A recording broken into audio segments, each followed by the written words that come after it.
pemerintah sekarang sedang berencana untuk terus menaikkan dana Otsus Papua. Kebijakan ini mendapat apresiasi dari rakyat karena telah memperkuat integrasi di wilayah Papua, sekaligus membangun kesejahteraan masyarakat di Papua ataupun Papua Barat. Dan kebijakan yang diterapkan sesuai dengan Undang-Undang Nomor 21 Tahun 2021. Faktanya memang sudah memberikan banyak manfaat. Kalau kita bicara Otsus, maka setelah 20 tahun pelaksanaan, selama 20 tahun ini, besaran dananya untuk Papua mencapai 126,9 triliun. Difokuskan sebesar 30% untuk sektor pendidikan dan 15% untuk sektor kesehatan dan gizi.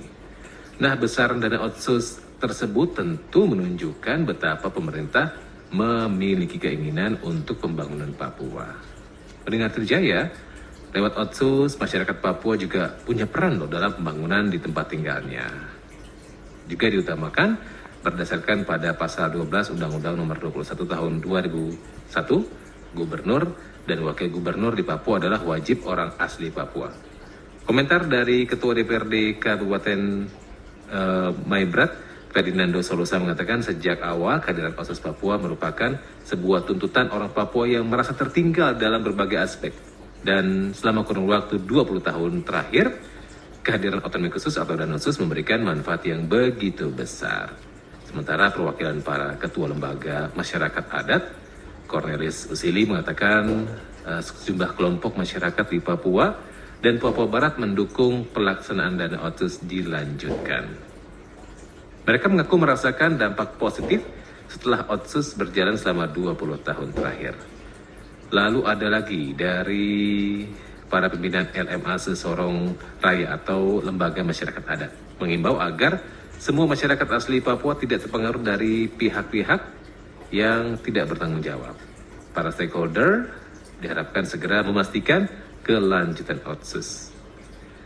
Nah, sementara Mahfud MD, Menteri Koordinator Bidang Politik Hukum dan Keamanan, menyatakan pemerintah akan memperpanjang kebijakan dana Otsus.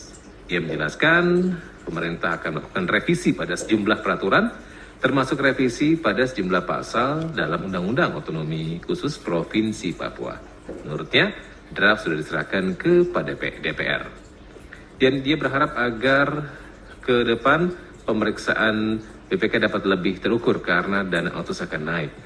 Selama ini, pemerintah menilai pembangunan di Papua belum efektif karena situasi keamanan yang tidak kondusif, tingginya kasus korupsi, dan belum terintegrasinya jumlah program pemerintah.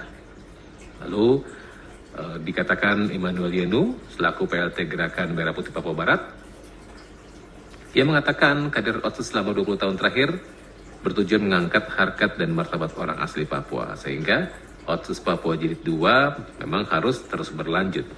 Ya, bila ada kekurangan menurutnya, harus dievaluasi agar keberadaan Otsus dapat dinikmati masyarakat Papua dan Papua Barat.